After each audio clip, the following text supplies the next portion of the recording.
داتا صاحب نہیں کہنا چاہیے، داتا تو صرف اللہ ہے، اللہ کے سوا کوئی داتا نہیں ہے۔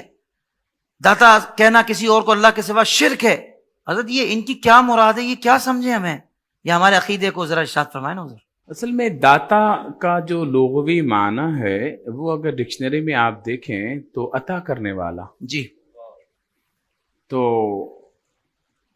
اب داتا عطا کرنے والا ہمارے نزدیک جو ہمارا مذہب مہذب اہل سنت و جماعت ہے، جو ہم اولیاء کرام کے ماننے والے ہیں، ان سے اکتساب فیض کرنے والے لوگ ہیں، جو ان سے استعانت کے قائل ہیں، جی، ان کے نزدیک بڑا کیٹیگورلی ایک بات جو ہے وہ واضح ہے کہ ہم کبھی بھی کسی ولی کو مستقل بذات سمجھ کر مدد مانگتے ہی نہیں ہیں۔ واہ واہ، بہت اچھے مفتی صاحب۔ اب دو چیزیں ہیں، ایک یہ ہے کہ طاقت جو ہے وہ جو بھی ہے وہ اللہ کی ہے، پاور جو بھی ہے وہ اللہ کا ہے، خزانہ جو بھی ہے وہ اللہ کا ہے، اب ہر چیز اللہ کی ہے۔ اللہ چاہے تو اپنے پیاروں کو ان نعمتوں سے سرفراز فرمائے، وہ چاہے تو اپنے پیاروں کے ہاتھ سے ان نعمتوں کو کسی اور کو دلوائے، یہ اللہ کی مرضی ہے۔ کوئی بھی شخص داتا گنج بخش علی حجویری کو خدا سمجھ کر نہیں مانگتا۔ بے شک، واہ واہ۔ جو شخص داتا صاحب کو خدا سمجھ کے مانگے وہ تو کافر ہو جائے گا۔ ہم کبھی بھی کسی ولی سے اس طور پر مانگتے ہی نہیں ہیں کہ یہ ولی بغیر خدا کی مرضی کے، بغیر خدا کی عطا کے، بغیر خدا کے دیے اپنی طرف سے کچھ چیز دے رہا ہے، ایسا عقیدہ ہمارا نہیں ہے۔ بے شک، سبحان اللہ۔ ہمارا عقیدہ یہ ہے جس ولی کو جو بھی پاور ہے وہ پاور اللہ کی طرف سے ہے۔ الادب المفرد میں سیدنا امام بخاری محمد بن اسماعیل بن ابراہیم بخاری علیہ رحمہ ارشاد فرماتے ہیں، حدیث پاک کا مفہوم جو موضوع کے متعلق ہے وہ چند الفاظ ذکر کرتا ہوں۔ فرمایا اللہ کے حبیب صلی اللہ علیہ وآلہ وسلم نے فرمایا، اب یہ حدیث قدسی ہو گئی کہ بات اللہ کی ہے لیکن کر پیارا حبیب رہا ہے۔ سبحان تو اللہ کے حبیب نے فرمایا کہ اللہ تعالی فرماتا ہے بندہ نوافل کے ذریعے میرا قرب حاصل کرتا ہے، بندہ نیکیوں کے ذریعے میرا قرب حاصل کرتا ہے، یہاں تک کہ وہ میرا اتنا قریب ہو جاتا ہے کہ میں اسے اپنا دوست بنا لیتا ہوں۔ سن لو، من عاد لی ولی فقد آذنتہ بالحرب، جو میرے دوست سے دشمنی کرے۔ ولی کا معنی کیا ہے؟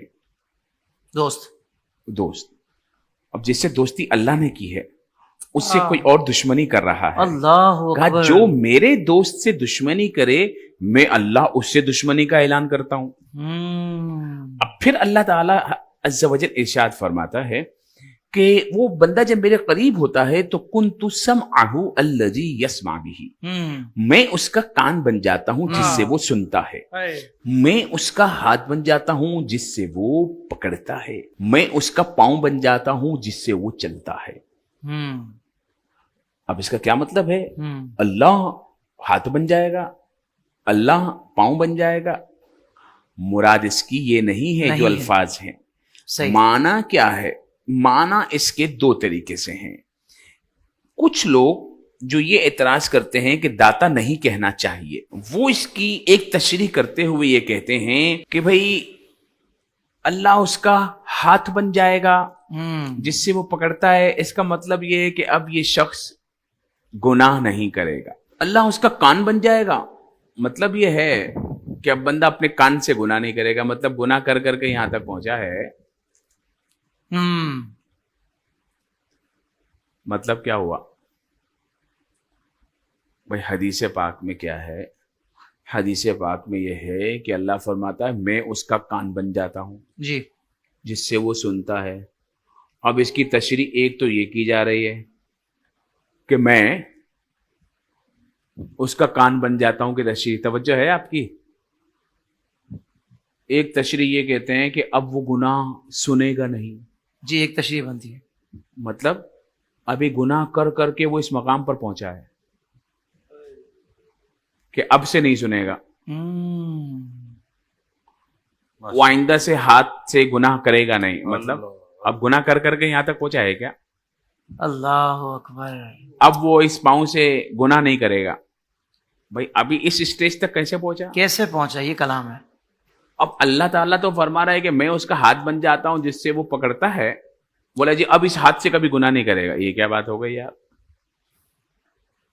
ایک تشریح وہ ہے جو ہم کرتے ہیں، وہ یہ ہے کہ ہاتھ تو بندے کا ہوتا ہے، پاور رب کا ہوتا ہے، تو وہ پھر غوث اعظم دستگیر ہو جاتا ہے. بہت اچھے مفتی صاحب، واہ واہ واہ. پھر کان تو اسی بندے کا ہے لیکن اس میں پاور اللہ کا ہے. تو جب اعلان کیا جاتا ہے قدمی حاضہ علی رقبت کل ولی اللہ، تو خواجہ غریب نواز جو ہے وہ ہند میں سن لیتے ہیں اور سن کر کہتے ہیں لا نہیں بل راسی و عینی، آپ کا قدم میری گردن پہ نہیں بلکہ میری آنکھوں اور میرے سر کے اوپر ہے. بھائی سبحان اللہ. اب وہ واہ واہ. کون سا انٹرنیٹ کا سسٹم تھا جس سے خواجہ غریب نواز پہاڑوں میں محو عبادت ہیں وہ سن رہے ہیں. میں اس کی آنکھ بن جاتا ہوں، الذی یبصر بہ، جس سے وہ دیکھتا ہے. تو بھائی وہ خواجہ غریب نواز یہاں ہند میں بیٹھ کر بغداد والے پیر کو دیکھ رہے ہیں. واہ واہ. کون سی ٹیکنالوجی سے دیکھ رہے ہیں؟ بھائی آنکھ تو خواجہ صاحب کی ہے لیکن پاور رب کا ہے. اللہ. اب جو بات کر رہا ہوں داتا، بھائی عطا کرنے والا، ہم نے کب کہا کہ کوئی ولی اللہ کی طاقت کے بغیر خود کوئی چیز دے سکتا ہے؟ ہمارا تو عقیدہ یہی ہے کہ اللہ کا پاور بغیر کسی کے دیے ہے اور اولیاء کا پاور اللہ کے دیے سے ہے. کیا کہنے مفتی صاحب، یہ تو ایک ہی جواب میں آپ نے کتنے مسائل حل کر دیے. شرک کہاں ہے؟ واہ واہ واہ واہ. شرک کہاں ہو گیا؟ اب میرے آقا علیہ الصلوۃ والسلام نبیوں میں، صدیقوں میں، شہیدوں میں، ولیوں میں، ان سب کی کیٹیگری اللہ نے قرآن میں بیان کی. یہ وہ لوگ ہیں جو میرے دوست ہیں اور ان پر میں نے انعام کیا ہے. اب اللہ نے جن پر انعام کیا ان کے بارے میں تو ڈگمگا رہا ہے جی کہ دے سکتا ہے کہ نہیں دے سکتا. ہم نے کب بولا کہ کوئی اپنی مرضی سے دے رہا ہے؟ جی ہم تو یہ کہتے ہیں حافظ صاحب، کوئی ہم سے پوچھے کہ بھائی کیا اللہ یہیں پر ہی سنے گا؟ میں نے کہا کہ اللہ تو تیرے گھر میں بھی سنتا ہے، تیرے کمرے میں بھی سنتا ہے، پھر مسجد میں کیا لینے جاتا ہے، پھر مکے میں کیا لینے جاتا ہے، پھر مدینے میں کیا لینے جاتا ہے. تو پھر بھائی قرآن شاہد ہے اس بات پر کہ اللہ سنتا تو سب جگہ پر ہے لیکن قبول کہیں کہیں کرتا ہے. ان میں ایک جگہ وہ ہے جہاں پر اس کے پیارے بندے ہوتے ہیں. جب حضرت زکریا نے دیکھا کہ حضرت مریم کے پاس طرح طرح کے پھل ہیں، موسم بھی نہیں ہے پھر بھی پھل ہیں اور تر و تازہ ہیں، کہا کون آیا، کس نے لایا؟ حضرت مریم نے کیا جواب دیا؟ اللہ کی جانب سے ہیں. اتنی متقی پرہیزگار تھیں. پھر ان کو پیغام دے دیا گیا. تو قرآن کہتا ہے ہنالک دعا زکریا. جی اسی جگہ پر حضرت زکریا نے حضرت یحییٰ کی دعا مانگی.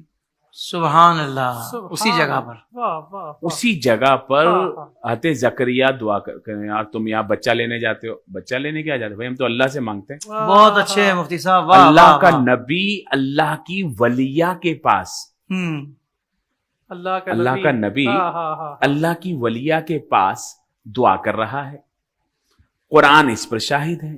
بہت اچھے. تو پیدا ہو رہے ہیں. حضرت مریم نبی تو نہیں تھی، ولیہ تھی.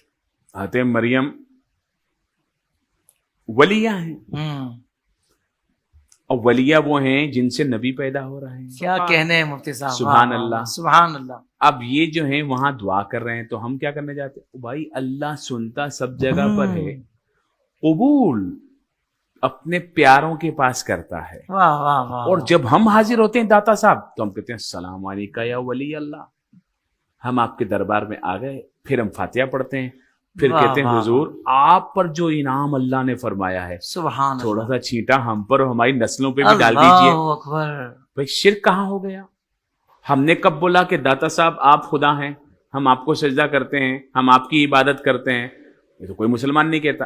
تو شرک کہاں ہو گیا؟ غلط کہاں ہو گیا؟ کوئی بھی شخص اللہ کے ولی کو اللہ کے ساتھ شریک نہیں ٹھہراتا۔ یہ کچھ لوگوں کی گندی سوچ ہوتی ہے جو مسلمانوں پہ شرک کا فتویٰ تھوپ دیتے ہیں، پھر آیتیں بتوں والی سناتے ہیں اور آیتیں پھر بتوں والی چپکا دیتے ہیں۔ چپکا دیتے ہیں۔ اور یہ وہ لوگ ہیں جن کے بارے میں حدیث میں پہلے ہی بتا دیا گیا، یہ وہ فتنے والے لوگ ہیں۔